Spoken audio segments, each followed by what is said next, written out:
Hi everyone, welcome to the Randy Rex Show. I just wanted to give y'all a great big hello.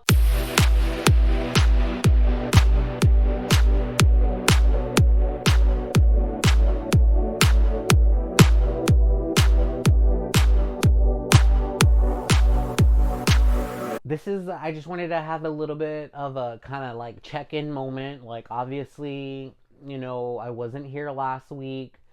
I just got caught up with so much stuff that was going on. One day turned into the next, and I had every intention of recording, and it just didn't happen. But yeah, here I am now.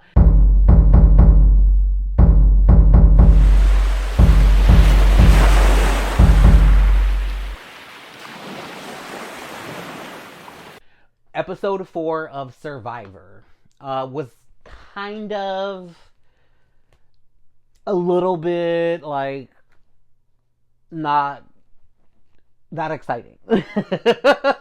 It was not very like, ooh, oh my god, what? Like, it was lackluster. And I hate to say it, I love Survivor. I am loving to get to know these characters. Like, there just wasn't a lot. Like, they had the what do you call it? The swap. And this was like the first time that they've ever done anything like this in the new era. So everyone was excited about that. But apparently the way that the castaways in the tribes swapped was like, it ended up being one of like the most least interesting ways it could have been. Where, on one tribe you have a majority yellow, and then on the other tribe you have a majority red, where they each have 6 tribe members total, and it's like those two tribes going at this war, and then you have the 2 people from the blue tribe still kind of just there. And so, like, essentially what you're getting with this particular combination of a mixture is where, the red can pick off the yellow over here, and the yellow can pick off the red over here. And, that's what happened this episode when Matt's tribe lost and he was voted out. It did seem like it could have gone either way between him and Jason, the 2 yellow tribe mates that are on that tribe. But yeah, it was Matt. I think that this is the episode where Shannon and it is, because this is when they meet for the first time, when they swap.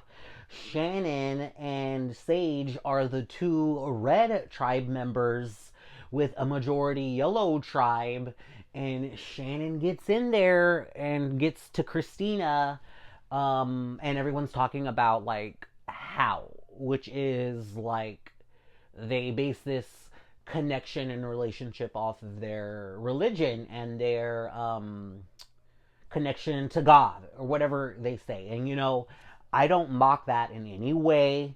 I have my own beliefs on, religion and God, what have you. And I know everyone has theirs as well. So, I'm not mocking that in any way.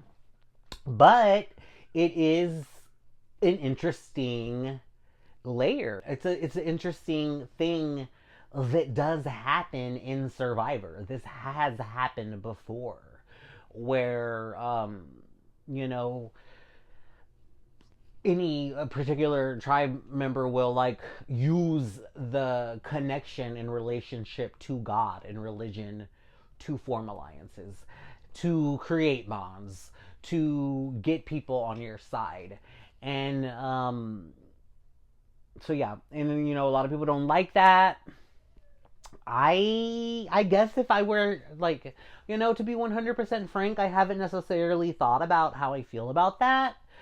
And just off the top of my head, I guess that does feel a little like gross and icky, because like, to pull back the curtain a little bit, like even for me, like my connection with religion and God is like very personal and sacred. So like it, it's the motivation. Like, are you saying this to genuinely connect with a individual, or are you using it as a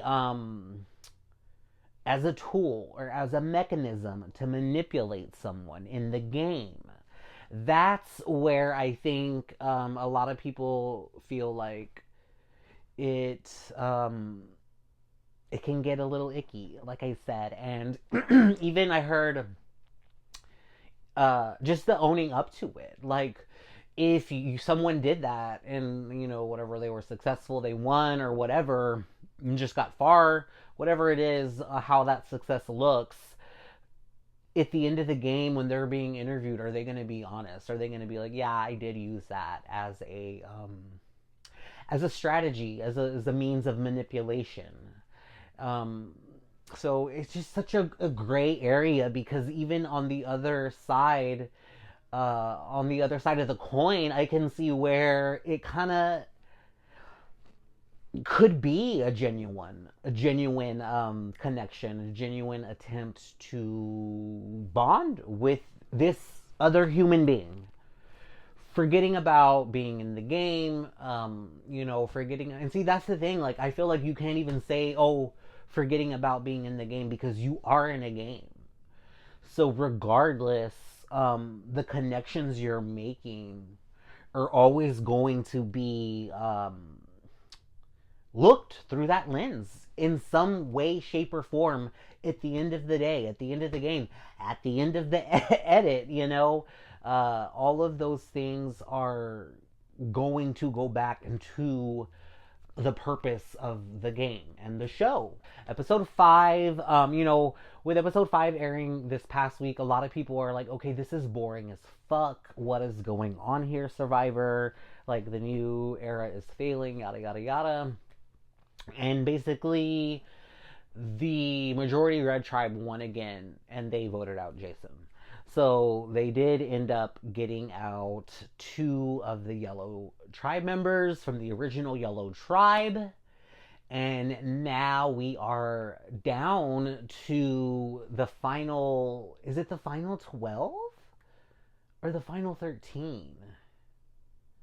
It is the final 13. And we have 6 original Red Tribe members still left in this game. I really do think that the winner is coming from this tribe.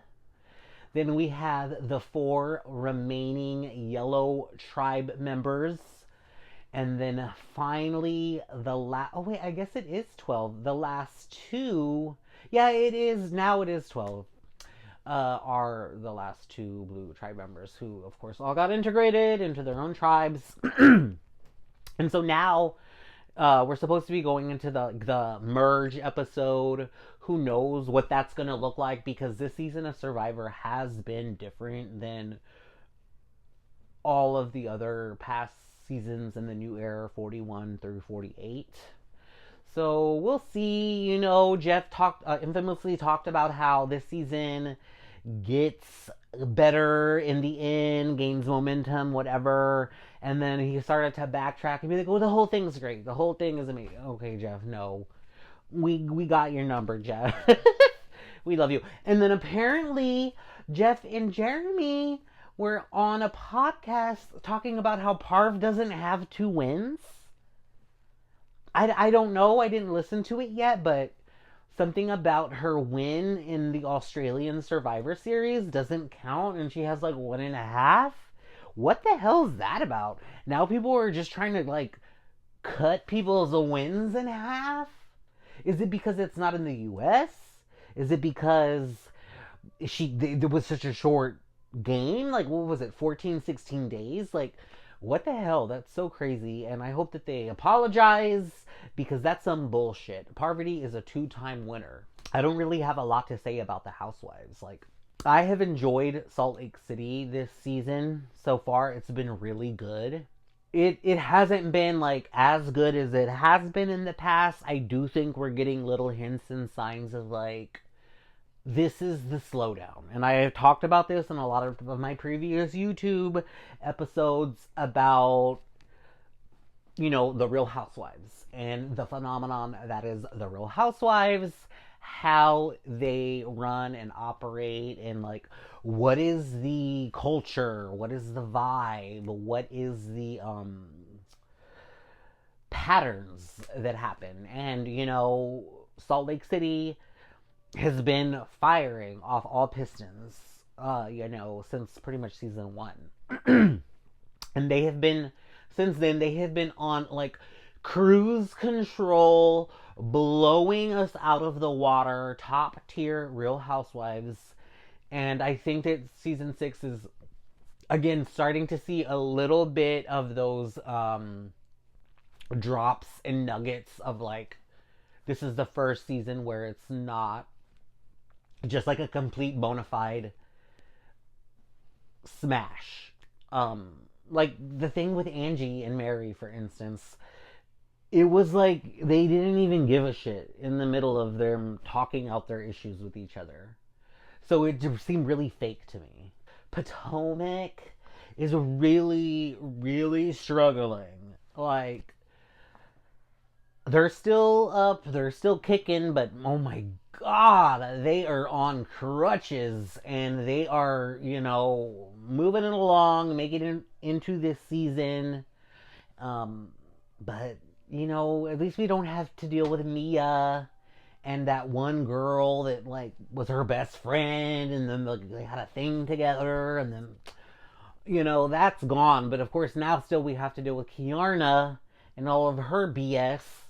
And, no offense, Kay, but just like, watch what Krappen said. It's like, okay, you took the notes from last season, you're trying to do something this season, but it's just not really coming off authentic. It's coming off like very trying too hard. But not in a rude way. I'm not trying to be rude. I'm just saying that is the vibe I get. Like, I don't feel like Kiarna's very natural. I don't feel like we're really getting to see her. I think we did really see her already, and she is just not that Bethany Frankel, that Karen Huger, that Giselle Bryant. She just does not have that personality or that presence. So there's that. I almost want to say the same thing about Angel. Love me some tea. Give me some more tea. Give me some more Stacy. Always. Ashley is... God, I love Ashley. I just have such a hard time always getting behind her. And a lot of the time I'm just like, oh god, no. Why? But yeah, so there's Potomac.